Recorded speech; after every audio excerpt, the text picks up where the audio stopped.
दोस्तों, पति और पत्नी का जो रिश्ता होता है वह रिश्ता पूरी तरह से विश्वास और यकीन की डोर पर टिका होता है। लेकिन जिस दिन से विश्वास और यकीन की डोर टूटती है उसी दिन से समझ लो पूरे परिवार में कलह होना शुरू हो जाता है। लेकिन उसका जो अंजाम होता है वह कोई कल्पना भी नहीं कर पाता है। आज की घटना में सेम कुछ ऐसे ही होता है। एक महिला होती है, अपने पति से इस तरह तंग आ जाती है कि उसी से छुटकारा पाने के लिए वह जल्दबाजी में एक ऐसा फैसला ले लेती है जिसकी वजह से उसके घर में पल रहे 3 बच्चे हमेशा हमेशा के लिए अनाथ हो जाते हैं। लेकिन जब लोगों के सामने सच्चाई निकल के आती है, इसे सुनने के बाद लोग सोचने पर भी मजबूर हो जाते कि क्या औरत इतनी परेशान में पड़कर इतनी खतरनाक फैसला अब ले सकती है। आखिर क्या था इस घटना में, इस घटना में क्या हुआ, इस घटना की आप पूरी तह तक सच्चाई जानने के लिए इस वीडियो को आप लास्ट तक जरूर देखिएगा। नमस्कार दोस्तों, मैं प्रदीप कुमार आपको इस टेढ़ी बात चैनल पे मैं स्वागत करता हूं। दोस्तों आज की यह जो सच्ची घटना है, यह घटना सुनाने से पहले मैं आपसे एक छोटा सा रिक्वेस्ट करना चाहता हूं, क्योंकि आप अगर इस चैनल पर नए हो और पहली बार आए हुए हो तो एक बार जाकर अपने इन्हीं प्यारे हाथों से आप इस चैनल को लाइक और सब्सक्राइब और शेयर ज़रूर करें, ताकि आपकी वजह से इम्पोर्टेंट होने के नाते यह जो वीडियो है यह काफ़ी लोगों तक पहुँचाया जा सके। और इसके लिए हम आपके तहे दिल से शुक्रगुजार रहेंगे। और साथ में एक बार जहां से आज पहली बार आप वीडियो देख पा रहे उस स्थान का नाम कमेंट बॉक्स में ज़रूर कर दीजिए, ताकि आपका नाम कल के वीडियो में बड़े ही प्यारे लफ्ज़ों में ले पा सके। दोस्तों आज की यह जो सच्ची घटना है, यह घटना ठीक उत्तर प्रदेश और उसी में ही एक जाना माना ज़िला पड़ता है, महानगर पड़ता है अब कानपुर, और वहाँ से लगभग 20 किलोमीटर दूर ही पड़ता है एक जाना माना कस्बा पड़ता है अब चौबेपुर, और ठीक उसी में ही एक ब्रह्मपुर मोहल्ला पड़ता है। अब उसी मोहल्ले के ही अब रहने वाले होते हैं संजय शर्मा, जिसकी उम्र लगभग 34 साल के आसपास होता है। उनकी अपनी पत्नी भी होती है बीनू शर्मा, जिसकी उम्र लगभग अब इधर 32 साल के आसपास होता है। लेकिन संजय शर्मा के टोटल 3 बच्चे होते हैं, जिसमें सबसे बड़ी एक बेटी होती है जिसकी उम्र लगभग अब इधर 11 साल के आसपास होता है, और दूसरे नंबर पर एक बेटा होता है जिसकी उम्र लगभग 9 साल के आसपास होता है, जिसका नाम शुभ होता है। और सबसे छोटी एक और बेटी होती है जिसकी उम्र लगभग अब इधर 6 साल के आसपास होता है। लेकिन संजय शर्मा जो होते हैं अपने पारिवारिक स्थिति को देखते हैं और समझते हैं, उसी को दूर करने के लिए अब जो होता है उसी इलाके में एक होटल होता है, उसी में जाकर अब वेटर का काम किया करते थे। अब सुबह का अब जैसे ही मान लो 10:30 या 11 बजे के आसपास का टाइम होता है, तो उसी वक्त संजय शर्मा जो होते हैं अब होटल के निकल जाते हैं। लेकिन रात उनको कभी 11 बज जाता, कभी 11:30 बज जाता, कभी 12 बज जाता उनको अपने कमरे पर वापस लौटने में। अब रोज़ का जो होता है संजय का यही जरिया बन जाता है, सुबह 11:30-12 बजे के आसपास निकलना और रात को वही 11 और 12 बजे के बीच आसपास अपने कमर पर और पहुंचना। इधर जो होते हैं संजय के तीनों जो बच्चे होते हैं तो तरीके से अपने हिसाब से अपनी ज़िंदगी संवारने में भी अब लगे पड़े होते हैं। लेकिन इसी बीच संजय शर्मा के ही एक अपने नीचे रहने वाले एक पड़ोसी होते हैं जो मौके पर भूतल पे रहते होते हैं, जिनका नाम सौरभ शर्मा होता है। उनकी अपनी पत्नी भी होती है अब ज्योति शर्मा। संजय शर्मा के जो अपने बच्चे होते हैं ज्योति को मौके पर मौसी कहकर बुलाया करते थे, जिसकी वजह से अब इधर सौरभ का और इधर संजय के घर काफ़ी आना जाना होता है, और संजय का भी कभी कभी ज्योति के घर भी आना जाना होता है। दोनों का जान पहचान काफ़ी तरीके से होता है, यहाँ तक कि अगर खाना भी किसी के घर में कोई पकवान तौर तरीके वाला बनता तो दोनों एक दूसरे के घर वही खाना आदान प्रदान कर लिया करते थे। अब यही जो होता है संजय और साथ में उनके अपने नीचे रह भूतल पे पड़ोसी अब सौरभ के बीच चलना तो शुरू हो जाता है, तब तरीके वाला खुशी वाला ज़िंदगी होता है। लेकिन तभी मैं बात कर रहा हूँ ठीक 11 मई अब साल 2025 का, ठीक इसी साल का ही। अब जब सुबह का वही 11:30-12 बजे के बीच का आसपास का टाइम होता तो उसी वक्त संजय अब इधर शर्मा जो होते हैं मौके पर अपने होटल के लिए अब निकल जाते हैं। और जब निकल जाते हैं पूरा दिन जी तोड़ मेहनत करते हैं, और रात का जब 12 बजे के आसपास का टाइम हो जाता है तो नशे में बेसुध होकर संजय शर्मा अपने घर में जाते हैं। एक तख्त रखा होता है जिस पे आए दिन उनकी जो अपनी पत्नी होती है अब इधर बीनू सोया करती थी। मौके पर उस तख्त पर जो होता है संजय की निगाह नहीं पड़ता है, और वहाँ से अपने चारपाई पर सोने के लिए संजय निकल जाता। वहाँ जाकर आराम से खर्राटे भरना अब शुरू कर देता है। और जैसे ही सुबह का वही 7 बजे के आसपास का टाइम होता है तो बीनू की अपने घर में जो बड़ी बेटी होती है, जिसकी उम्र लगभग वही अब 10.5-11 साल के आसपास होता है, अब वह उठती है, मौके पर कमरे की अपनी झाड़ा पोछा लगाना शुरू कर देती थी। उसकी जो निगाह होती है अब अपनी माँ के तख्त पे जाती है, देखती कि माँ जी आज तो तख्त पर है नहीं, वह कहाँ गई, क्योंकि उन्हें सुबह झाड़ू पोछा कर देना चाहिए। यही बात सोच कर उधर नींव अब जो होती है बीनू की बेटी मौके पर परेशान हो जाती है और अपने पिता के पास आती है तो देखती पिताजी मौके पर खर्राटे भर रहे हैं। तो उसी वक्त अब बीनू की जो बेटी होती है वो मौके पर अपने भाई शुभ को बुलाती, कहने लग जाते कि माँ जी क्या तुमसे बोलकर कहीं गई हुई है। और शुभ जब यह बात सुनता कहने लग जाता है कि माँ ने हमसे तो कुछ बोला ही नहीं कि हम जो होता है आज कहीं जाने वाले हैं, क्योंकि लगभग 5 बजे उठे हैं, वह दिखाई नहीं पड़ रही है। अब यह बात जैसे ही बीनू की बड़ी बेटी सुनती है, जिसका काल्पनिक नाम होता है वैसे पूजा, और पूजा जब सुनती है, सुनने के बाद जो होता है अब शुभ को अपने साथ लेते कहने लग जाती कि चलो छत पर देखा जाए। वहाँ माँ तो हो सकती है गर्मी की वजह से नीचे चटाई बिछा कर लेटी पड़ी हुई हो। यही सब सोच साज कर अब इधर पूजा अपने छोटे भाई अब शुभ को साथ लेती है। लेने के बाद जीने के सहारे अब छत पर चली जाती है और छत को देखते उसके माथा वहीं चकरा जाता, क्योंकि छत जो होता पूरी तरह से ब्लड से रंगे पड़े होते हैं। इस तरह का नज़ारा देखकर वहाँ पूजा और शुभ दोनों हैरतगंज रह जाते हैं। और उसी वक्त छत की निगरानी करते तब उनकी जो नज़र होता है छत के मौके पर दूसरे साइड भी खंडहर होता है, वहीं पर जाता देखते हैं एक महिला पूरी तरह से औंधे में वहाँ पड़ी हुई है। दोनों नहीं समझ पाते कि आखिर यह महिला है कौन, लेकिन शुभ जब देखता तो वहीं पर चीखना चिल्लाना अब शुरू कर देता और नीचे जीने के सहारे भागता सीधे भूतल पे पहुँच जाता है। अपने पड़ोसी मौसी ज्योति के पास पहुँचता है। ज्योति जैसे ही सुबह के टाइम चीख की आवाज़ दोनों बच्चों की सुनती है, सुनने के बाद दरवाजा अंदर से खोल देती हैं और इधर शुभ और पूजा को अंदर लेते कहने लग जाते क्या बात है बच्चे, लग रहा तुम्हारे पिता ने तुम्हारी मम्मी की आज फिर पिटाई कर दी है। लेकिन जैसे यह बात सूती अब शुभ के सामने अब कहती है, शुभ उसी समय कह देता कि ना, हमारे पापा तो घर में सोए पड़े हुए हैं, लेकिन हमारी जो मम्मी होती है मौके पर घर में नहीं दिखलाई पड़ रही। हम दोनों छत पर गए हुए थे, लेकिन वह छत पूरा खून से लथपथ है, लेकिन पीछे जो खंडहर है मौसी, वह उसी खंडहर में एक महिला की डेड बॉडी अब पड़ी। हमें शंका और कहीं हमारी वह मम्मी तो नहीं है। यह बात जैसे ही अब ज्योति दुबे सुनती उसी समय चौंक हो जाती, उसके मन में बुरे बुरे ख्याल आ जाते हैं। और उसी वक्त ज्योति दुबे अपने पति सौरभ दुबे को अपने पास बुलाती है, सारी बात समझा देती है। और सौरभ अब इधर ज्योति दोनों बच्चों को लेते हैं और लेने के बाद सीधा का सीधा संजय शर्मा के पास पहुँचते हैं। और संजय शर्मा पूरी तरह से नशे में बेसुध होकर चारपाई पर लेटा पड़ा होता है।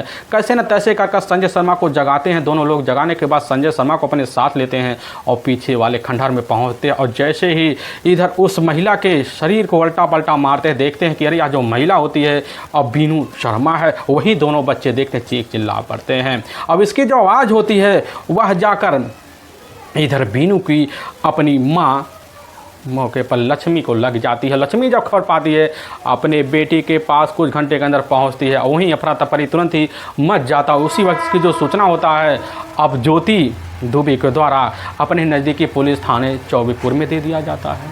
और चौबेपुर के ही इधर यह सच्चो होते हैं राजेंद्र कुमार शुक्ला। और जैसे ही खबर पाते हैं उसी वक्त इसकी जो सूचना होता है फोरेंसिक टीम को भेजवा देते हैं और बड़े अधिकारी को भेजवा देते हैं, डॉग स्क्वाड को भेजवाते हैं, अपने दल बल टीम को लेते हैं और ठीक जो होता है ब्रह्मनगर मोहल्ले में पहुंच जाते हैं। मोहल्ले वाले को देखते हैं वहाँ तो जमावड़ा लगा हुआ है, लोग तरह तरह की बातें कर रहे हैं। लेकिन पुलिस की जो टीम होती है अपने टीम को लेकर अंदर जाती है। खंडहर नुमा होता है, उसी गड्ढे में मौके पर अब बीनू शर्मा की डेड बॉडी पूरी तरह से खून से लथपथ अवस्था में पड़ी होती है। गले पर किसी नुकीले हथियार चलाए जाने के निशान होते हैं। पुलिस को यकीन हो जाता कि बस करो, नीलू के गले पर इधर किसी हथियार चला जाने की वजह से ब्लड काफ़ी सारे शरीर का हिस्सा छोड़ चुके हैं, जिसकी वजह से अब लग रहा है बीनू की मौत हो चुकी है।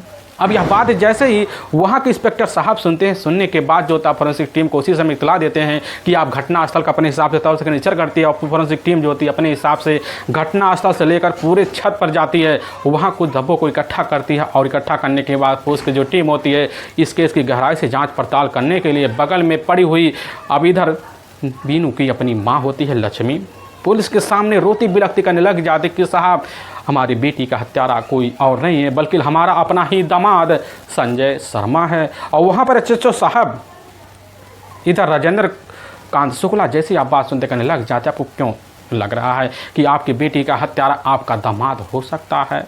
और वहीं लक्ष्मी कह देती है कि साहब हमें पूरी तरह से यकीन इसलिए हो रहा है कि आए दिन हमारी बेटी को लेकर झगड़े तकरार हुआ करते थे। कभी कभी हमारी बेटी का हमारा ही दामाद संजय पिटाई कर दिया करता था।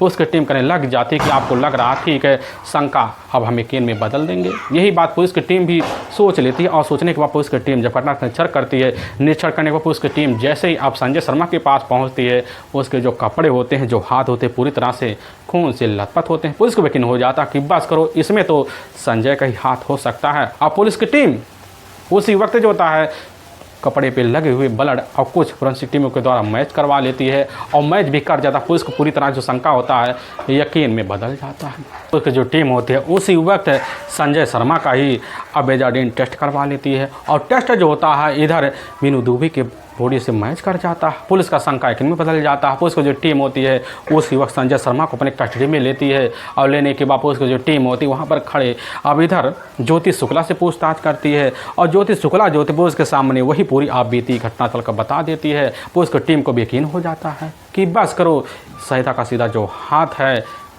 अब इधर संजय शर्मा का है। इसीलिए पुलिस की जो टीम होती है संजय शर्मा को अपने कस्टडी में ले, दूसरी तरफ बॉडी का वहीं पंचनामा भरती है और उठाकर अपने ही नज़दीकी सरकारी अस्पताल के में ही पोस्टमार्टम के लिए भिजवा देती है।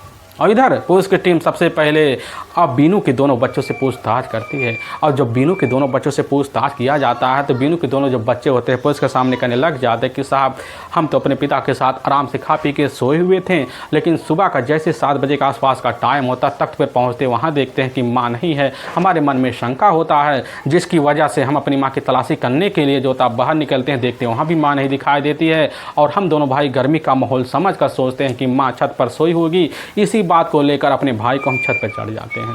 वहाँ देखते हैं पूरा छत ब्लड से रंगा पड़ा होता है। हमारी नज़र साहब खंडहर में पहुँचती है और खंडहर में जैसे देखते हैं हम अपनी माँ का सिनात कर लेते हैं और इसकी खबर आकर अपने ही ज्योति मौसी को देते हैं। अब यह जो खबर होता है पुलिस की टीम को भी यकीन में बदल जाता है। अब पुलिस की टीम दोनों बच्चों को समझा बुझाकर घर में सतौना देते हुए वहाँ से अपनी टीम को लेकर अब सीधा का सीधा अपने ही इधर थाना चौबीपुर पहुँच जाती है। और चौबीपुर पहुँचने के बाद पुलिस की जो टीम होती है अब इधर संजय शर्मा से पूछताछ शुरू कर देती है हथकंडा के अपराध। लेकिन संजय शर्मा कहने लग चाहता कि साहब हमारे पत्नी के साथ हमारा रवैया काफ़ी बुरा था, लेकिन इतना बुरा नहीं था कि हम अपनी पत्नी की जान अपने हाथों से ले सकते हैं। और पुलिस की जो टीम होती है यह बात जब संजय के द्वारा सुनती यकीन नहीं करती है, क्योंकि पुलिस के सामने काफ़ी सारे सबूत भी होते हैं। क्योंकि संजय का जो कपड़ा होता है और साथ में जो हाथ होता है उस हाथ पे बेजाडीन टेस्ट की वजह से पुलिस को रिपोर्ट मिल जाती है और शंका यकीन में बदल जाता है। पुलिस की टीम काफ़ी सख्ती दिखाती संजय से पूछताछ करती है, लेकिन पुलिस के सामने जो होता है संजय अब गुनाह कबूल नहीं करता है। पुलिस की टीम भी सन्न रह जाती है। इसलिए पुलिस की टीम पूछ लेती है कि अगर आप एक चीज़ हमें बतला दीजिए, अगर आप बेगुनाह हैं तो आपके कपड़े पर जो होता है बीनू का ब्लड कैसे मैच कर गया। यह बात जैसे ही संजय सुनता करने लग जाता कि साहब हमें जब पता चला तो अपनी पत्नी के पास हम पहुंचे थे और उसी के साथ हम जो होता है पहुंचकर उसको जगाने की कोशिश करते हैं, लेकिन हमारी पत्नी नहीं जगी, जिसकी वजह से उसके ब्लड हमारे कपड़े और हमारे हाथ में लग गए और यही सब जाकर बेजाडीन टेस्ट में मैच कर गया है। और पुलिस की जो टीम होती है संजय की बात सुन लेती है और तौ तरीके से सुनती है। सुनने के बाद पुलिस की जो टीम होती है इधर करने लग जाती, आखिर आप हमें बता सकते हैं कि आखिर आपने जो हत्या अपनी पत्नी का अब नहीं किया है तो आखिर जो होता है आपकी पत्नी का हत्यारा कौन हो सकता है। और संजय जैसे ही आप बात सुनता करने बेधड़क लग जाता है, भाई कि हमारी पत्नी का हत्यारा कोई और नहीं है साहब, बल्कि 100 दुबे के ही गाँव पड़ता है साहब सैतीपुर, उसी गाँव का ही रहने वाला होता है अनुज दुबे।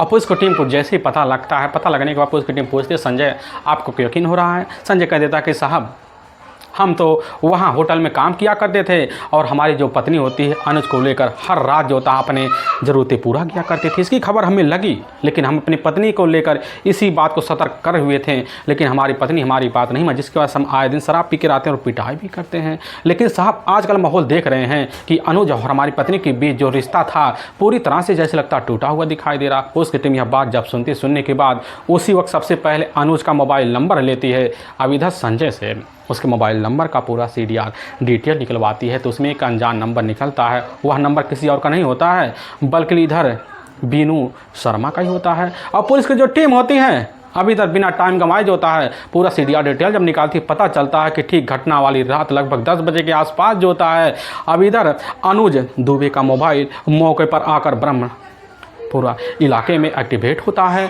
और रात को जैसे 11:55 होता है तो उसी वक्त जो होता है अचानक दोनों का मोबाइल एकाएक बंद हो जाता है और जाकर ठीक 2 बजे के आसपास जो होता है अब इसी सहतेपुर गांव में जाकर अनुज का मोबाइल ऑन होता है। पुलिस का जो शंका होता है संजय का जो शंका होता है पूरी तरह से बदल जाता है। पुलिस की जो टीम होती है अब ठीक इधर जैसे ही 19 मई का दिन होता है एक टीम लेती है और सहतेपुर गाँव में पहुँच जाती है। अनुज को सुबह के टाइम पुलिस की टीम सोती अवस्था में अपने कस्टडी में लेकर थाने पहुँच जाती है। लेकिन जब अनुज से थाने में पूछताछ किया जाता है तो अनुज जो होता है थाने में बड़ी बरगलाने वाली बात करता है, इधर उधर की बात भी करता है तो लेकिन पुलिस को यकीन नहीं होता। पुलिस के सामने काफ़ी सारे सबूत होते हैं। वही CDR डिटेल निकालकर पुलिस की टीम अब इधर अनुज दुबे के सामने रख देती है। अब पुलिस की टीम को देखते ही अनुज का जो चेहरा होता है सब पका जाता और बिना टाइम गंवाए अब इधर बीनू शर्मा की हत्या का जुल्म कबूल कर लेता है। लेकिन अब जो सच्चाई रखता है इसे सुनने के बाद तो हर किसी का दोस्तों कलेजा भी सोचने पर मजबूर हो जाएगा कि आखिर अगर किसी को सहारा लें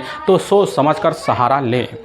दोस्तों उत्तर प्रदेश का जाना माना आपको पता होगा कानपुर नगर पड़ता है और ठीक उसी में ही लगभग 20 किलोमीटर दूरी पर GT रोड पड़ता है और वहाँ एक बड़ा ही व्यापारिक कस्बा है अब चौबेपुर और ठीक है उसी का ही एक जाना माना इलाका पड़ता है अब गड़बड़ाहा और वहीं के रहने वाले होते हैं राम किशोर शर्मा। उनकी अपनी पत्नी भी होती है लेकिन उनके टोटल 2 बच्चे होते हैं जिसमें बड़ा बेटा संजय होता है और छोटा बेटा अजय होता है। दोनों जो बेटे होते हैं अपने पिता के साथ रहकर पढ़ाई कर गृहस्थी में उलझे पड़े होते हैं। लेकिन जैसे ही अब संजय पूरी तरह से शादी के दल पर पहुंचता है तो उसी वक्त जो होता है अब खुद जाकर इधर रामकिशन शर्मा अपने दोनों बेटों की शादी के लेकर चिंतामय हो जाते। तभी इधर रामकिशन शर्मा के कुछ अपने रिश्तेदार भी होते हैं। अब उन्हीं के द्वारा पता चल जाता है कि यहाँ से लगभग कुछ दूर पर ही इधर पचौरी एक गांव पड़ता है। उसी गांव के रहने वाले रमेश शर्मा है जिनके टोटल 3 बच्चे हैं। उनकी सबसे छोटी बेटी होती है बीनू शर्मा और पढ़ी लिखी भी हुई है और चंचल भी खूबसूरत भी है। अब इस तरह की जानकारी रामकिशन जब पाते हैं जाकर सीधा का सीधा अब इधर रमेश शर्मा से बात करते हैं, उनकी बेटी का हाथ मांग लेते हैं और बड़ी जल्दी जो होता है रमेश शर्मा संजय को देखते पसंद कर लेते हैं। और संजय जैसी पहली नज़र में अब बीनू को देखता है, देने के बाद दोनों एक दूसरे का दीवाना हो जाते हैं और उसी वक्त शादी का फैसला लेते हैं। और बीनू भाई तौर तरीके से गाजे बाजे के साथ अपने ससुराल आती है। लेकिन पहली नज़र में जब पहले ही दिन जो होता है संजय बीनू को खूबसूरती को देखता है उसी दिन दीवाना सा हो जाता है और देख देख कर पूरी तरह से अपनी पत्नी के कदमों में झुक जाता है और हर दिन जो होता है खूबसूरती के नाते सेवा पानी में लग जाता है। क्योंकि जैसे ही इधर संजय ने अपनी नई पत्नी को पाने की कल्पना की थी ठीक वैसे ही पत्नी अब इधर संजय के नसीब में आ जाता है, जिसकी वजह से आए दिन जो ज़िंदगी होता है खूबसूरती के नाते संजय और इधर बीनू को बीतने लग जाता है। और बीते बीते कई साल का जब वक्त बीतता है और कई सालों के बीच जो होता है बीनू टोटल 2 बच्चों की माँ बन जाती है और जिसमें 2 बेटियाँ होती हैं और 1 बेटा होता है।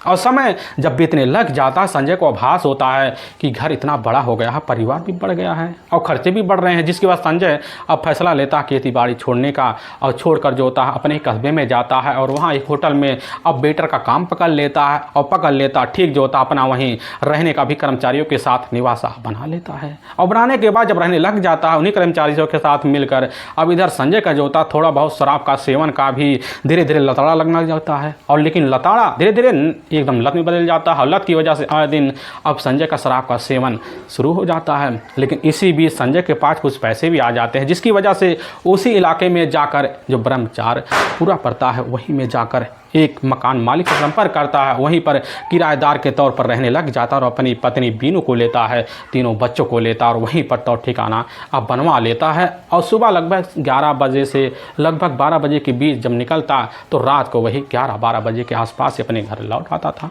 लेकिन हाँ अब जब लौटता तो नशे में लौटता और बीनू मना करती। मना करने के बाद संजय जो होता है अपनी पत्नी का पिटाई भी कर दिया करता था और बीनू को अपने बच्चों के भविष्य की चिंता भी सताने लग जाती है कि हमारे जो बच्चे हैं मौके पर अब बड़े हो रहे हैं उनके भविष्य को हमें चिंता करना चाहिए। लेकिन इधर जब भी अपने बच्चों के पैसे की मांग करने के लिए संजय के पास बीनू पहुंचती तो संजय पैसे देने से इनकार कर, जिसकी वजह से दोनों के बीच झगड़े तगड़ा शुरू हो जाते हैं और इतनी ज़्यादा पिटाई जो होता है बीनू को अब सहना पड़ता, जिसकी वजह से बीनू अपने बच्चों का मुंह देखकर पिटाई सहती शुरू कर देती है। लेकिन समय तो बीतने लग जाता है और जब बीतने लग जाता है तो बीनू को भी आभास हो जाता कि आखिर अपनी दुख है और दुखड़े हम किसको सुनाए। यही सब सोच समझ कर बीनू अब अपने पड़ोसी ज्योति शर्मा के ही मकान में आना जाना शुरू कर देती कि ज्योति शर्मा जो होती है भूतल पे मौके पर अपने पति सौरभ के साथ अब रह रही होती है, जो जयदेपुर की रहने वाली होती है। अब उसी वक्त जो होता है आने जाने की वजह से अपने सारे दुखड़े ज्योति शर्मा से शुरू कर देती है।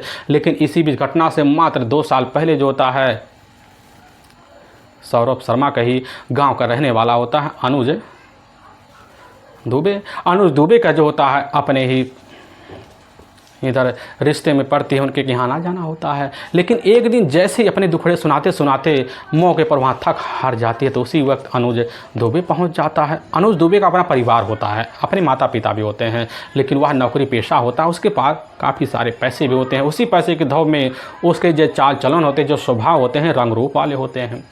और लेकिन इधर जैसे ही वहाँ चारपाई पर जाकर अनुज दुबे बैठता है, बैठने के बाद इधर एक टक नज़र जो होती खुद जाकर अब बीनू शर्मा गड़ा के बैठ जाती है, नज़र मारती रहती है। लेकिन बड़ी जल्दी जो होता है अनुज शर्मा देख कर नज़र को भांप लेता है और वहीं अपने ही रिश्तेदार ज्योति से सारी बात की जानकारी ले बैठता है। पता चलता है कि बीनू एक दुखों के पहाड़ की तरह अपनी ज़िंदगी जी रही है। अब इस तरह की बात की जानकारी लगने के बाद जो होता है अपने रिश्तेदार के घर अनुज काफ़ी आना जाना शुरू कर देता है। लेकिन जब भी आता तो हर वक्त वहाँ जो होती है बीनू बैठी रहती है और बीनू की जो नज़र होता है बड़ी जल्दी अनुज भांप लेता है और इस तरह भापता है कि दोनों जब एक दूसरे को देखते हैं तो मुस्कुरा पड़ते थे। और एक दिन मुस्कुराहट में जो होती है खुद इधर बीनू जाकर अपनी सारे गिले शिकवे जो होती है अनुज के सामने रख देती है। जब अनुज सुनता है कि आखिर पति के प्रताड़ना की वजह से इधर बीनू परेशान चल रही है तो इसी बात को लेकर जो होता है पूरी तरह से अनुज के मन में दया भावना जाग जाता है और बीनू के हाथ में काफ़ी सारे पैसे पकड़ा देता है। अब यह सिलसिला जो होता है आए दिन चलना शुरू हो जाता है। बीनू को एहसास हो जाता है कि हमें जो होता है अब कुछ ना कुछ इसके बदले तो स्वरूप के बदले भेंट करना पड़ेगा। यही सब सोच कर अब बीनू जो होती है जब भी अनुज को देखती तो नखड़े बखारती, तौ तरीके वाली पेशकश करती, सौ श्रृंगार कर उसी के सामने पहुँच जाया करती थी और अपनी पति की हुई कारनामों का जिक्र कर बैठती। अनुज समझ जाता मौका अच्छा है। एक दिन जैसे दोपहर का टाइम होता उस वक्त जो होता है अब इधर अनुज बीनू के घर में घुस जाता है और बीनू अकेली होती हैं और मौका देखकर बीनू को समझ में आ जाता और रिश्ते को अंजाम देने के लिए अच्छा समय देख लेती हैं और दोनों ही जाकर बेडरूम में संबंध बना लेते हैं। और संबंध का जो सिलसिला होता है बेधड़क जो होता है संजय के घर मौजूदगी में चलने लग जाता है, क्योंकि संजय होता सुबह लगभग 11 बजे के आसपास है, अब होटल के निकल जाता, रात में 11-12 बज जाता आने में। पूरा दिन जो होता है बच्चों के बगैर खाली रहता था और उसी का फ़ायदा आए दिन अनुज और इधर बीनू उठाया करते थे। सिलसिला चलने लग जाता है। लेकिन जब 2 साल का वक्त बीतता है अब इसकी जो खबर होता है धीरे धीरे मोहल्ले में पड़ जाती है। मोहल्ले के लोग कर्णफल की चर्चे करते हैं और बीनू और अनुज दोनों सतर्क हो जाते हैं। लेकिन एक दिन दोपहर का टाइम होता है 12 बजे के आसपास। अब जैसे अनुज अपने घर से निकलता है दूसरी तरफ जो होता है फ़ोन कर अनुज को बुला लेती है। अनुज दूसरी तरफ जो होता पहुंचता है, लेकिन दूसरी तरफ जो होता है संजय अब जैसे ही होटल पे पहुंचता है, पहुंचने के बाद जो होता है तुरंत देखता है कि आज होटल का काम तो बंद है और वहां से अपना जोड़ झम्मल लेता अपने घर जब पहुंचता बच्चे देखता है कि बाहर खेल खाल रहे हैं। घर के अंदर जब जाता दरवाज़ा अपनी बेडरूम का खुला हुआ पाता है। संजय घुसता अपनी पत्नी और पड़ोसी रिश्तेदार अनुज दुबे को एक अवस्था में पाता है, बिन कपड़े का देख कर सनसा हो जाता है और वहीं अपनी पत्नी का बेहतर तरीके से पिटाई कर देता है। लेकिन इधर जो होता है कुछ देर बाद अब बीनू शर्मा अपनी पति के सामने कहने लग जाते कि आखिर तुमने हमारे ज़िंदगी को पहले से तबाह बना रखा है, अब हम तबाह होते नहीं देख सकते हैं, क्योंकि जब से तुमने शराब का सेवन किया तब से बच्चे भी बिगड़ चुके हैं और उसी की वजह से हमारी ज़िंदगी तौर तरीके से चल पा रही है। नहीं तब तक कब तक अपनी ज़िंदगी अपने बच्चों को मिटा लिए होते हैं। अब हम नहीं चाहते तुम्हारे बीच लफड़े बनो, हम चाहते हैं कि जो हो रहा सो होने दो। काफ़ी सारा की बात है बीनू नींबू अब इधर जाकर अपने पति संजय के सामने कर देती है। संजय भी समझ जाता है और वहीं चुप हो जाता है। लेकिन आए दिन जो होता है अब इधर संजय जब भी घर में लौटता नशे में लौटता और अनुज का नाम लेता, अपनी पत्नी का पिटाई भी करता। सिलसिला तो चलने लग जाता है। लेकिन इधर दोनों एक दूसरे के लिए पागल सा हो जाते हैं। अब इसी बीच जो होता अनुज एक नया मोबाइल लेता है और लेने के बाद अब बीनू को पकड़ा देता है और बीनू उसी मोबाइल से आए दिन जो होता है अब अनुज से लगी पड़ रही थी। गैर मजबूत देखने के बाद दोनों जो होते हैं कभी मॉल जाते, कभी बाजार जाते, मोटरसाइकिल बैठकर घूमना फिरना चालू कर देते हैं। सिलसिला चलने लग जाता है, लेकिन समय के हिसाब से दोनों की जो प्यार होती है मौके पर कड़वाहट से गिर पड़ती है। अब इसी बीच इंस्टाग्राम फेसबुक की सहारा बीनू ले बैठते, लेकिन उसी बीच उसकी जो दोस्ती होती है अशोक शर्मा नाम के युवक से हो जाता है, जिसकी उम्र लगभग बीनू से अब 5 साल बड़ा ही होता है। लेकिन बीनू जब उससे चैट किया करती थी तो उससे चैट करने में उसको बड़ी ही स्वाभाविक तौर पे कुछ महसूस होता है, जिसकी वजह से बीनू उससे चैट में तरह तरह की बातें करती और इसी बीच दोनों के बीच जो होता है प्यार पनप जाते हैं। और इधर अनुज भी नहीं समझ पाता कि आजकल हमारी जो प्रेमिका होती है हमारे प्यार को इस तरह भाव क्यों नहीं दे रही है, क्योंकि जब भी अनुज फ़ोन करता तो बीनू 2 मिनट बात करते फ़ोन कट कर देती है। अब इस तरह की शंका धीरे धीरे मन में अनुज के समाने लग जाता है। अनुज जो होता है जानना चाहता था कि आजकल हमारी दूरी इधर बीनू से क्यों बन रही है। तभी एक दिन जैसे ही सुबह का टाइम होता है तो अनुज घर में पहुँचता है और पहुंचने के बाद जैसे ही पता लगता है कि इस समय बीनू जो होती है बाथरूम में स्नान कर रही है, मौके पर वहीं चारपाई होता वहीं बैठ जाता है, लेकिन बगल में तकिया होता है, उसी तकिए पर बीनू का मोबाइल पड़ा होता है। और पहले से ही अनुज जो था बीनू के मोबाइल का लॉक खोलना जानता था और मोबाइल खोल लेता है और गैलरी में जाता है, व्हाट्सअप चेक करता है तो उसी में एक अनजान नंबर दिखाई देता है अशोक नाम का। और उसी में जब खोलता है तो काफ़ी सारे चैट, काफ़ी सारा अश्लील फोटो जो होता है इधर जाकर बीनू और अशोक के मिलते हैं और उसमें साफ तौर को लिखा होता है कि अब तुम्हारी गहराई हो और हम तुम्हारी समुंदर हैं। अब यह बात जब पढ़ने के बाद अनुज सारी बात को समझ जाता कि इसी की वजह से हमारी जो प्रेमिका है आजकल हमारी साथ दूरी बना रही है। हमने जिसके लिए अपने सारे जीवन कुर्बान कर दिए, सारे धन दौलत लुटा दिए, आखिर हमारे पीठ पीछे ऐसे बेवफा वाली प्रेमिका बनकर क्यों पेश हो रही है। काफ़ी सारे सवाल आते हैं, लेकिन जैसे ही बीनू बाहर निकलती और वही बात पूछताछ करता बीनू कहने लग जाती कि ना वह तो हमारा अपना रिश्तेदार है। लेकिन इधर अनुज के मन में शंका हो जाता है। इसी बात को लेकर झगड़ तकरार होते हैं और फिर अपने घर चला आता है। लेकिन जब घर आता है पूरी रात जो होता है अपनी बेवफा प्रेमिका अब बीनू के बारे में सोच कर परेशान हो जाता है और उसी वक्त बड़ा ही खतरनाक फैसला ले बैठता है। और उसी फैसले के तहत ठीक जैसे ही अब 11 मई साल 2025 का ही शाम का टाइम होता है, उसी वक्त बाजार जाता है, तेजधार हथियार लेता है, एक बैग लेता है, उसी में रख लेता है और लगभग 7 बजे के आसपास का टाइम फ़ोन कर देता है बीनू के पास कि आज हम तुमसे कुछ मुलाकात करना चाहते हैं, कुछ आखिरी मुलाकात होगी, इसके बाद हमारा तुम्हारा मिलना बंद हो जाएगा। लेकिन बीनू जब यह बात सुनती फ़ोन कट कर देती है। लेकिन जैसे रात का 10 बजे के आसपास का टाइम होता है तो इधर जो होता है पता चलता है कि संजय जो होता है अब होटल में है और बच्चे दोनों कड़ी नींद में सो चुके हैं। और इधर कमरे में दंदना कर अब अनुज घुस जाता है। अब वहाँ पर बीनू मौके पर बैठी होती है। बीनू से वहीं कहने लग जाता कि हमें यहाँ तुमसे कुछ अहम बात करना है, लेकिन यह बात हम यहाँ नहीं कह पाएंगे और तुम्हें हमारे साथ जो होता है ऊपर चलना पड़ेगा। यह बात जब सुनती है उसी समय बीनू कह देती है कि बात करना तो यहीं करो, लेकिन इधर अनुज कह देता कि बच्चे हमें डिस्टर्ब कर सकते हैं। बीनू भी समझ जाती है और बीनू अनुज की बात मान लेती है, अनुज को लेकर छत पर चली जाती है। और पहुँचते ही इधर अनुज जो होता है बीनू के सामने अशोक नाम का जिक्र कर देता है और इधर बीनू जो होती कहने लग जाती कुछ नहीं है, लेकिन यह बात वहीं अड़ा कर अनुज बैठ जाता है। इसी बात को लेकर झगड़े तकरार हो जाते हैं और इसी बीच अपने ही बैग से इधर अनुज दुबे जो होता है एक तेजधार नुकीला हथियार निकालता है। उसी हथियार से अब बीनू शर्मा के गले पर वार करता है, जिसकी वजह से बीनू शर्मा हमेशा के लिए वहीं बलबलाते हुए मौत के नींद में सो जाती हैं। और बॉडी को लेने के बाद पीछे खंडहर में डंप कर देता है। बीनू को मोबाइल अपने कब्जे में लेता है, फिर 11:55 से वहाँ निकलता, फिर अपने ही पैतृक गाँव पहुँच जाता है।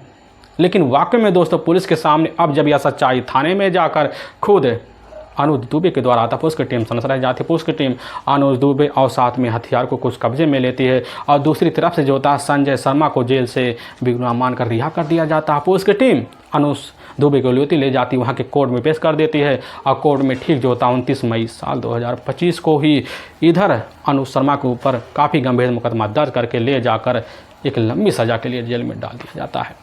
दोस्तों हमें इस घटना का सुनाने का जो उद्देश्य है किसी के दिल को ठेस पहुंचाना नहीं है, बल्कि आपको यह बताना है कि आप जहां भी रहें सावधान और सतर्क जरूर रहें। दोस्तों हमारे कुछ ऐसे दोस्त हैं जो हमारे वीडियो को लगातार वॉच करते हैं, जिसमें बड़े ही प्यारे बीबर होंगे। इसमें दीपक कुमार ठाकुर मध्य प्रदेश उज्जैन के हैं और राम किशोर जी उत्तर प्रदेश इधर आजमगढ़ के और राजेंद्र वर्मा जी उत्तर प्रदेश अम्बेडकर नगर के और साथ में छत्तीसगढ़ के चिराग जी हैं जो बिलासपुर के रहने वाले। उन सभी बीबर का हम तहे दिल से शुक्रगुजार रहेंगे और फिर मिलेंगे एक नए वीडियो के साथ। तब तक के लिए जय हिंद जय भारत।